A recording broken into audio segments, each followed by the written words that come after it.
You're not new. Look at this. So, Jacob, thank you. Thank you for having me. And share what's going on. All right. So we are in the Paul Allen School of Computer Science and Engineering, and I work for another Allen-named organization called the Paul Allen Institute for Artificial Intelligence. How many people here have heard of AI2? Okay. So, I'd like to talk to you a little bit about what we're up to at something called the AI2 Incubator. But real quick, for those of you that didn't raise your hand, I'm going to give you a 1-minute overview on what AI2 is. And if you do know about AI2, you might not know where we are today. So Paul and Oren Etzioni, who used to teach here at the CS school, founded AI2 in 2014. And the goal was to have AI breakthroughs. Technology breakthroughs. Paul would come through and say, where are my breakthroughs? I want my breakthroughs. And we've worked hard to try and deliver on that and honor Paul, and we're still missing him. But nevertheless, over the last 4 years, we've put out 225 research papers. We've won 9 Best Paper Awards. We have incredibly cool open source products like Allen NLP or SemanticScholar.org, which now has 2.5 million people per month using it as an academic search engine. So Google Scholar, we're coming for you. But we're hoping to help people make it easier to find information and so on and so forth. But computer vision, natural language processing, speech, machine learning, deep learning, that is what we are focused on at the Research Institute. And then 2 years ago, we launched an incubator to commercialize a bunch of the AI technology that we have been developing at the Research Institute. And over the last 2 years, we've launched 5 companies officially, or 6 companies officially, rather. And we have a bunch more that are in stealth mode. Those companies are collectively worth $112 million. They've raised $25 million in venture funding, and they employ 120 or so people now. A lot of the people in this room might be interested in a job at one of the startups that we're building that are AI-first companies. And you're going to hear from one of them tonight. So that is the quick context of what we're up to. Now let me show you some of the technologies and some of the startups that we've been developing. The videos are not working. So this is called Xnor.ai. Anybody here heard of Xnor or familiar with Ali Farhadi? So Xnor was the very first company that we incubated at the incubator. They have real-time object detection. So what you would see is this happening on a $2 Raspberry Pi with no internet connection, no cell phone, no cloud processing. The model's hosted at the edge. But this is computer vision, for those of you that know what that is. But YOLO was something that we invented at AI2 with Ali and Joseph Redman and a number of those folks. Okay. None of these are working. That's okay. If this was working, what you would see is a before and after of an ultrasound image. And the before is what a doctor would normally see. And then after is a little white dot that is detecting, in this case, a vein in someone's arm. So as an ultrasound is being wanded over somebody's arm, or if you're trying to detect something else, we have designed an algorithm that can help a doctor see a vein in this case. And think of it as like spell check for medicine. You know, in the little red squiggly line when you've misspelled a word, we have a little white dot that helps you see what you're trying to see. So that's a good way to think about this particular company's efforts. But we're trying to apply AI to medicine in ways that are going to reduce the cost of care and improve quality and so on and so forth. This is pose estimation. So we have a company working on AI for sports that is able to measure somebody's gait and stance and all kinds of stuff to really help athletes improve sports and go on and so forth. And then lastly, I have a special guest here. Come on up, Michael. We're going to go over a minute. I'm sorry. Well, wait, before you click it, let me just give you a little quick context. So Michael graduated from the University of Washington in 2017, 2018? 1 year ago. 13 months later, Michael is now the CTO of a major venture-funded startup that just raised millions of dollars in venture capital, and this is another example of what we do at the incubator. So if you are a 20-year-old or a 21-year-old or a 30-year-old that's here at UW that's thinking about starting your own company, we get you. We are your kind of place to come and build a company. We are just as crazy as you are, And we love doing this stuff, and we're good at it now. We've been doing this for a few years. We know what we're doing. And so this is Michael's product. But before you press play, I want to ask you a Turing test. Okay. What in this video was artificially generated? That's the Turing test. Okay? Everybody ready? All right.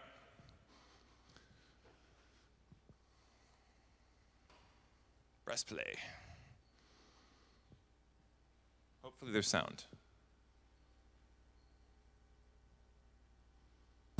Fashion changes. But style lasts forever. Click here to shop the latest styles from the Style House. New collection and free shipping available. A new taste for a new year.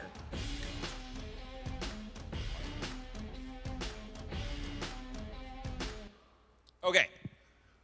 What was artificially generated in that video? We have a hand.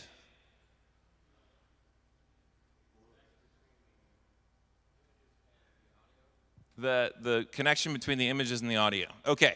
Yes. The fire. Okay. What else? Yes. All of it. Ooh, good choice. Well, you know the answer, so I'm not going to give it to you. You saw this before. It was the voice. That is a completely synthesized voice. Well, it was a real human at one point, and then Michael, with his amazing algorithm that he developed at Well Said, synthesized that voice. Okay? So I'm going to hand it over to Michael and allow him to talk about what he did. Thanks, Jacob. So my name is Michael, and I'm the CTO of Well Said Labs. And without AI2 Incubator, this is not a startup that we could have done in Seattle. It took us about a year of experimentation in artificial intelligence with the support of AI2 to be able to clone and to be able to model the voice of a voice actor and to be able to get it to a high enough quality that now we're releasing a product. 100 people are already using it to create high-quality media content. Just talk for a minute, 'cause we've got to figure out why this is crashing. Cool. Looks like everything's crashing. The video's crashing. That's okay. It's okay. Just go to the next slide, please. Well, I'm trying. All right. That's Cool. Yeah. So our product, and you just heard it, this demo was created with 15 to 30 minutes of work from our user. And so the use cases, just keep talking. We have to pull it up again. yeah. So with our product, we're imagining kind of this new future. Within the next year, we don't think, or within the next 18 months, nobody's going to be doing radio advertisements anymore. Voice actors aren't going to have to sit down and do radio advertisements for like different cities, different states. With our product, we can allow voice acting to really scale and be iterative. For example, and one thing I love to talk about a lot is there's a game called Red Dead Redemption. They had to hire over 700 voice actors in New York City in order to create this expansive video game universe. And that takes up a lot of time. You have to set up contracts, you have to set up interviews, you have to bring them in to an audio booth, then you have to give them feedback, and if something doesn't go wrong, you want to just change the script one time, you have to re-sign that contract and do that again. We're solving that problem. One way to think about this, great, looks like the slides are working, guys. I made it. So voice is everywhere. We're going after call centers, we're going after video, we're going after e-learning, we're going after assistive devices. One that speaks to me a lot is the assistive device field. Our process is entirely automated, and we can clone a person's voice from a couple hours of audio. So I think no one's going to have to use a Stephen Hawking-like voice anymore with their assistive devices. We can clone the real voice and be able to bring back the personality to a person who's lost their voice later in life.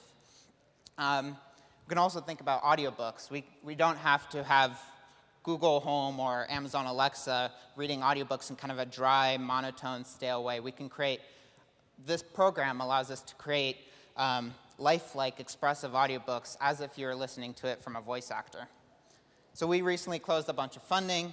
We have a bunch of customers that need, that are looking for a lot of feature development and are looking for us to expand this product and support their needs. So we're hiring. We need engineers across the entire product. And if you don't want to start your own startup and take the leap of faith there, you know, we're already doing great, and you can join as a founding employee of our company. Cool. Questions? Yeah. Any questions for Michael or for me? Question.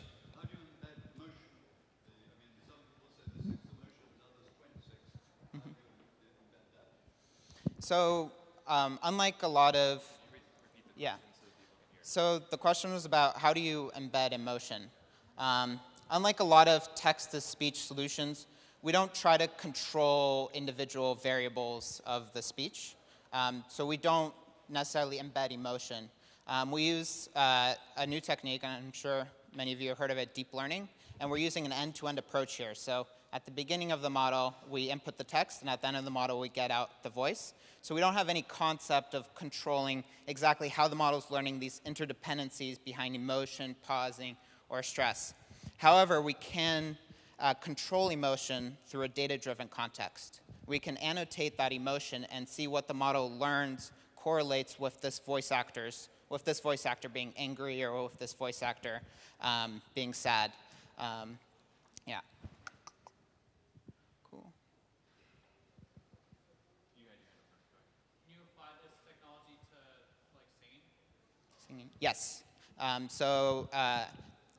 Preliminary research is showing that singing is working quite well. Surprisingly well, actually. Yes, so English is actually one of the hardest languages to model, so it works even better in other languages. The problem with English is the characters don't translate well to sounds, so that causes some instability during the learning process. How does somebody who wants to work for you guys get in contact? Yeah. Good question. That's on the next slide. So clicker, there we go. So wellsaidlabs.com. Or, well, that website isn't technically up yet. I was hoping it was, but we didn't hit our delivery deadline. But Alan AI works, and you can find the incubator there, and of course, I'll hang around for a few minutes afterwards.